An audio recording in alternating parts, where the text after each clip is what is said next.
Hi everybody, dear Myrtle, again your friend in genealogy, and another report on our scanning project here. We've totally wrecked up the house, but we're making a lot of progress in the family history department.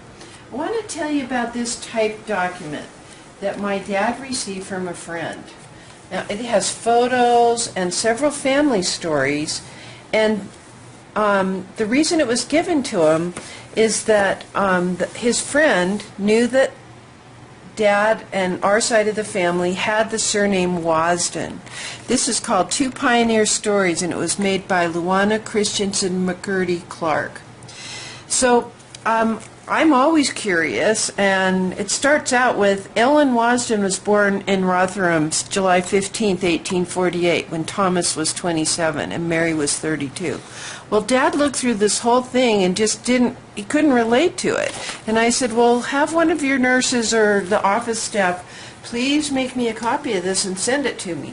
Well, as soon as I'm reading Sherwood Forest and Henry II and about going across the plains, I recognize that this is is the older sister to Dad's grandmother, this Ellen. But here's why Dad didn't understand that. Here we are, we're looking at the 1870 census, and you see there's Eliza, his grandmother, age 8, and Mary and Orson and the mother. They're not identified in 1870 with their relationship to head of household, but we know Thomas is the father, Mary's the mother. Well, at the time, 1860 census was available on film, but you had to know exactly where your person was. Now, Carrie, whatever your name is, I'm not even mad at you having to go through all the names in the family. It was a lot harder to access census records in those days. So let me show you here. I'll go to another census year. Okay. Here we are at the Fold 3 website. The other one was my copy. Here we've got Thomas Wasden, Mary, Alice, I can't remember who that is, Friedrich, Helen, or Ellen, who's now 12. That makes sense because this is 1860 and she was born in 1848. That would be her.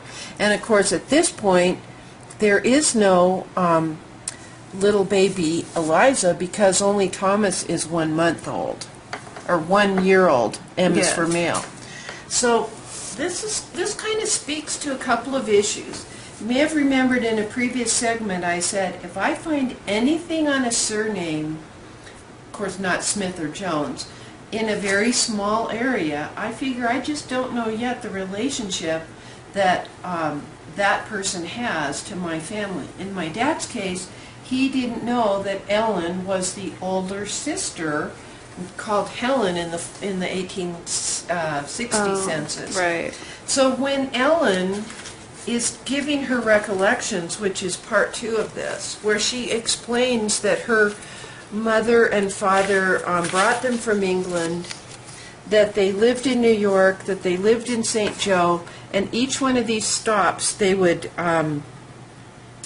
stay for a couple of years, and the parents would work so that they could earn even more money so that they wouldn't be the unfortunate handcart companies of Utah pioneers.